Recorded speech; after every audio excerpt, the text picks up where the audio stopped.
नमस्कार, मैं राजीव कुमार बीजन बिहार से। अभी जातीय जनगणना का जो रिपोर्ट सार्वजनिक किया गया था वो 2 अक्टूबर का दिन था, गांधी जयंती, और अभी कुछ ही दिन हुए हैं। अभी तक सारी पार्टियां जो है वो संतुष्ट नहीं है जातीय जनगणना से। हर दिन कोई न कोई नेता आकर के अपनी असंतुष्टि जाहिर करते हैं। उसी के क्रम में उपेंद्र कुशवाहा जी ने जातीय जनगणना के रिपोर्ट पर खड़े किए हैं बहुत सारे सवाल, और 14 अक्टूबर को राजभवन जाने का किया है ऐलान उन्होंने।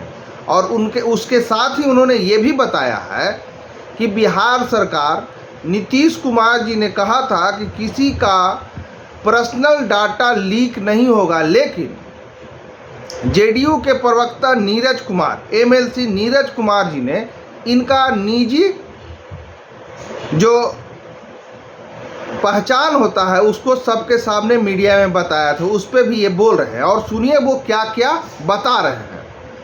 राष्ट्रीय लोक जनता दल के राष्ट्रीय अध्यक्ष उपेंद्र कुशवाहा ने कहा कि जातीय जनगणना में मालाकार, बहेड़िया और चंद्रवंशी जाति की संख्या में भी कमी आई है। पहले 2016 में बिहार सरकार द्वारा कुछ जातियों की जाति जनगणना कराई थी, उन आंकड़ों में भी कमी आई है। सरकार को इसका जवाब देनी चाहिए। उन्होंने कहा कि आर्थिक सर्वे की रिपोर्ट को सार्वजनिक नहीं किया जाना चाहिए था, यह भी सही नहीं है। जेडीयू के लोगों ने मेरे निजी जानकारी को सार्वजनिक किया है। ये साफ साफ बोल रहे हैं जेडीयू के लोग। मतलब उस दिन मैंने वीडियो भी चलाया था, और आपने भी वीडियो में देखा होगा कि नीरज कुमार जी इनका ब्यौरा पूरा बता रहे थे। यह सही नहीं है। कोर्ट में सरकार ने जवाब दिया था कि हम किसी की जानकारी सार्वजनिक नहीं करेंगे।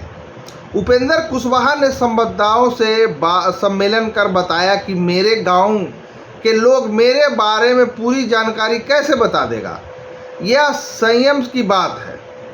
जातीय सर्वे का क्या आधार यह है, यह भी सरकार को बताने की ज़रूरत है। सरकार के आंकड़े को हम खारिज करते हैं। फिर उपेंद्र कुशवाहा जी ने कहा कि पूरे बिहार में कन्फ्यूजन शुरू हुआ है। सरकार ने जो आंकड़ा प्रस्तुत किया है यह जांच का विषय है। मेरे गांव में भी किसी ने कुछ भी पूछने तक नहीं आया। आंकड़े जुटाने में गड़बड़ी हुई है। वहीं कुशवाहा ने कहा कि सरकार को लोगों का कन्फ्यूजन दूर करने की ज़रूरत है। संवाददाताओं सम्मेलन के दौरान उपेंद्र कुशवाहा ने बताया कि 11 अक्टूबर को हमारी पार्टी जिला में धरना और 14 अक्टूबर को राजभवन मार्च करेगी। वहीं तेजस्वी यादव के द्वारा दिए गए बयान पर कटाक्ष करते हुए उपेंद्र कुशवाहा ने कहा कि नीतीश कुमार ने अपना हथियार तेजस्वी यादव के सामने डाल दिया है। अगर नीतीश कुमार कुछ भी चाहें तो वह संभव नहीं है। जो तेजस्वी चाहते हैं वो हो रहा है। इसका साफ साफ मतलब है, उन्होंने बताया है, इंडिकेट किया है कि अब नीतीश कुमार जी के हाथ में कुछ भी नहीं रह गया है। सारा जो पावर है वो तेजस्वी यादव के पास चला गया है। इसीलिए नीतीश कुमार की कुछ भी चलता नहीं है। जैसे उनकी मर्जी होती है तेजस्वी यादव की, वैसे वो चलाते हैं। और धन्यवाद छोड़ जाते हैं उपेंद्र कुशवाहा जी के उस वीडियो के साथ, जिसमें कि वो प्रेस कॉन्फ्रेंस करके अपने मुख से बता रहे हैं कि हम 14 अक्टूबर को राजभवन मार्च करेंगे। और आपको ये वीडियो कैसा लगा हमें कमेंट बॉक्स में मैसेज ज़रूर करें। धन्यवाद। और जो ये वीडियो YouTube से देख रहे हैं हमारे चैनल को सब्सक्राइब कर दें, और जो ये वीडियो Facebook से देख रहे हैं हमारे फेसबुक पेज को फॉलो कर दें। लेकिन कमेंट बॉक्स में मैसेज ज़रूर करें कि आपके घर में आया था जनगणना करने या नहीं आया था। इसकी जिम्मेवारी आपको तय करनी है, या आपको जवाब देना होगा कि आया था कि नहीं आया था। जैसा कि उपेंद्र कुशवाहा जी बता रहे हैं कि मेरे घर में तो नहीं आया था, मेरे गांव में भी नहीं आया। उसी प्रकार से आप भी कमेंट बॉक्स में मैसेज जरूर करें। धन्यवाद। सरकार ने ही एफिडेविट करके कहा कि किसी व्यक्ति का जो निजी डाटा है उसको शेयर नहीं किया जाएगा। जनता दल यूनाइटेड को कैसे मिल गया सरकार का डाटा, कहां से लीक हुआ, मुझको पूरी आशंका है कि फिर जात की गिनती जिस तरह से आंकड़े जुटाए गए आनन फानन में, उसी तरह से आर्थिक सर्वे में भी बड़े पैमाने पर सरकार की ओर से गड़बड़ी आएगी। नीतीश कुमार जी खुद कुछ चाहे अपनी मनमर्जी का तो नहीं संभव है, तेजस्वी यादव अपनी मनमर्जी का चाहे तो वह काम संभव है, इसलिए ऐसा हुआ होगा हमको लगता है। सरकार के इस जाली आंकड़े के खिलाफ अपनी आवाज उठाएंगे और इसी क्रम में हमने तय किया है कि पूरे बिहार में तमाम जिला मुख्यालयों में 11 तारीख को, अब सरकार का कहना है कि जात की गिनती उन्होंने बताई है और सरकार अब कह रही कि आर्थिक सर्वे भी हमने कराया है, आर्थिक सर्वे करा लिया है, आंकड़े हमारे पास आ गए हैं, कुछ दिनों के बाद उसकी रिपोर्ट हम जारी करेंगे। सरकार का ऐसा कहना है। जब सरकार कह रही कि आंकड़ा जुटा लिया, कैसे जुटा लिया? अब देखिए, हम अपने बारे में कहें, जब हमने कहा कि मुझसे किसी ने नहीं पूछा कि आप किस जात के हैं, तो कैसे आंकड़ा आ गया? तो जनता दल यूनाइटेड कार्यालय की ओर से मेरे परिवार के सदस्यों की संख्या और मेरी जात के बारे में आंकड़ा बताया गया। एक तो सरकार ने ही एफिडेविट करके कहा कि किसी व्यक्ति का जो निजी डाटा है उसको शेयर नहीं किया जाएगा। जनता दल यूनाइटेड को कैसे मिल गया सरकार का डाटा, कहां से लीक हुआ, यह भी सरकार को जवाब देना चाहिए। लेकिन ठीक है, थोड़ी देर के लिए गांव में कोई गया होगा, मेरे परिवार के सदस्यों की संख्या गांव का किसी आदमी ने बता दिया होगा, सही बताया होगा, जात भी किसी ने बता दिया होगा। लेकिन जो आर्थिक सर्वे है, मेरे गांव के किसी व्यक्ति को मेरे गांव में जो मेरी जमीन है, पैतृक संपत्ति है, उसके बारे में डाटा मालूम हो सकता है, लेकिन उपेंद्र कुशवाहा का फ्लैट पटना में, दिल्ली में, मुंबई में या और कहां है, या एक फ्लैट है कि 4 फ्लैट है, इसकी जानकारी गांव के लोगों को कहां से मिलेगी कि गांव के लोग बता देंगे? उपेंद्र कुशवाहा को पेंशन विधानसभा से कितना मिलता है, लोकसभा से कितना मिलता है, यह कहां से कोई दूसरा व्यक्ति बता देगा? कोई व्यक्ति बिजनेस किसी ने शुरू किया है 10 साल पहले, कोई अचल संपत्ति उसके पास गांव में नहीं है, लेकिन उसके बैंक अकाउंट में उसकी आमदनी से 10 करोड़ रुपया आ गया, तो उसके अकाउंट में कितना पैसा है यह कौन दूसरा आदमी बता देगा? और जब तक इस तरह का डाटा नहीं लिया जाएगा हर व्यक्ति से, तब तक जातीय सर्वे कैसे पूरा हुआ मान लिया जाए? तब तक सरकार का यह दावा कि हमने जातीय सर्वे करा लिया है, किस आधार पर जातीय सर्वे हो गया? मुझको पूरी आशंका है कि फिर जात की गिनती जिस तरह से आंकड़े जुटाए गए आनन फानन में, उसी तरह से आर्थिक सर्वे में भी बड़े पैमाने पर सरकार की ओर से गड़बड़ी आएगी, यह बात बिल्कुल साफ है। पटना के एक अखबार में खबर छपी है, जिस खबर के अनुसार सरकार ने 2015-16 में कुछ जातियों का आंकड़ा जुटाया था। अलग अलग कारण से सरकार जुटाती है, उन कारणों से कुछ जातियों का आंकड़ा सरकार ने जुटाया था, और वह जाति है बहेलिया, चंद्रवंशी और माली। इन 3 जातियों का आंकड़ा सरकार के उसी विभाग ने 2015-16 में जुटाया था।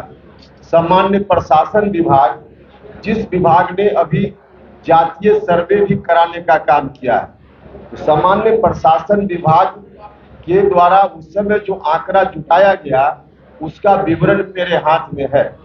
उसके अनुसार बहेलिया जाति 2015 में 67,535 इनकी संख्या थी, बहेलिया जाति थी 2015 में। और अभी जो आंकड़ा जारी हुआ है उसमें 8,026। अब सरकार ही 2015 में कह रही है उनकी रिपोर्ट के अनुसार कि बहेलिया की संख्या 67,535, और आज सरकार का दूसरा आंकड़ा कह रहा है इनकी संख्या 8,026। ठीक उसी तरह से चंद्रवंशी जिनको कहीं कहीं कहार भी कहा जाता है, इनकी संख्या 2015 में 30,32,800, 2015 में इनकी संख्या 30,32,800 थी। सरकार का ही एक आंकड़ा कह रहा है और अभी का आंकड़ा सरकार का है 21,55,644। 9 लाख इतने ही दिनों में इनकी संख्या कम कैसे हो गई।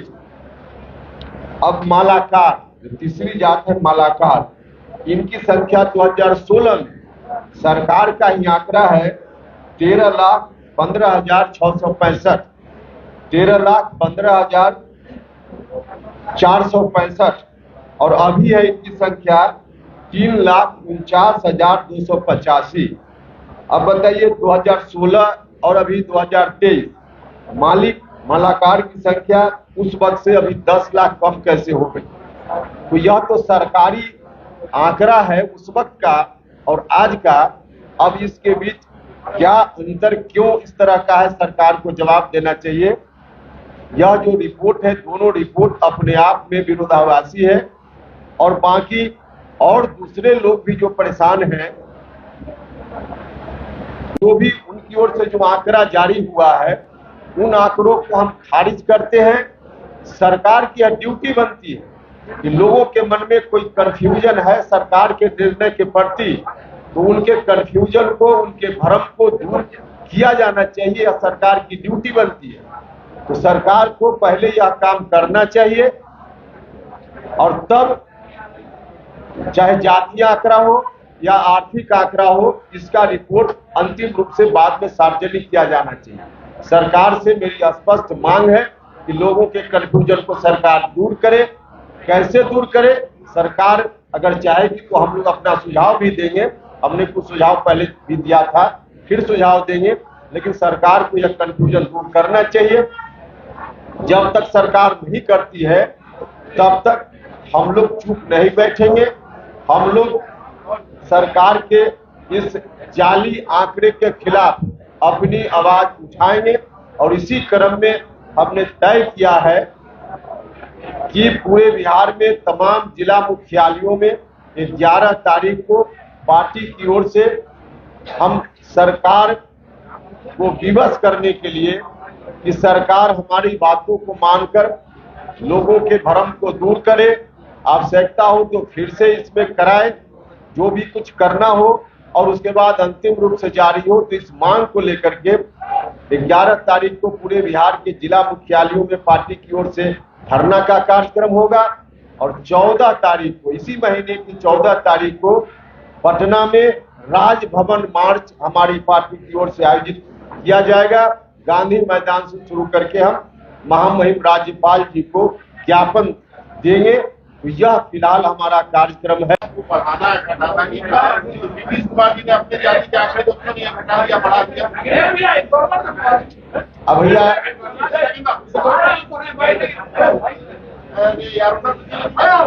देखिए, सब लोगों को मालूम है कि नीतीश कुमार जी ने अपना हथियार तेजस्वी यादव के सामने डाल दिया है। नीतीश कुमार जी ने अपना हथियार डाल दिया है, इसलिए वहां नीतीश कुमार जी खुद कुछ चाहे अपनी मनमर्जी का तो नहीं संभव है। तेजस्वी यादव अपनी मनमर्जी का चाहे तो वह काम संभव है, इसलिए ऐसा हुआ होगा, हमको लगता है। अरे वही तो हम तो बोल चुके हैं, कैसे दिखाया जेडीयू कार्यालय में, आखिर आंकड़ा कैसे आ, सरकार को जवाब देना पड़ेगा ना। कार्रवाई करने की मांग करते हैं। नहीं, कार्रवाई क्या, सरकार पर कार्रवाई हो जाएगी, व्यक्ति पर कार्रवाई क्यों मांग करें?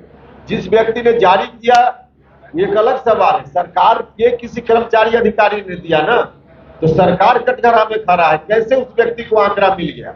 जिस व्यक्ति ने दिखाया उसकी गलती कम है, सरकार में जिसने लीक किया वहां गलती ज्यादा है। हम तो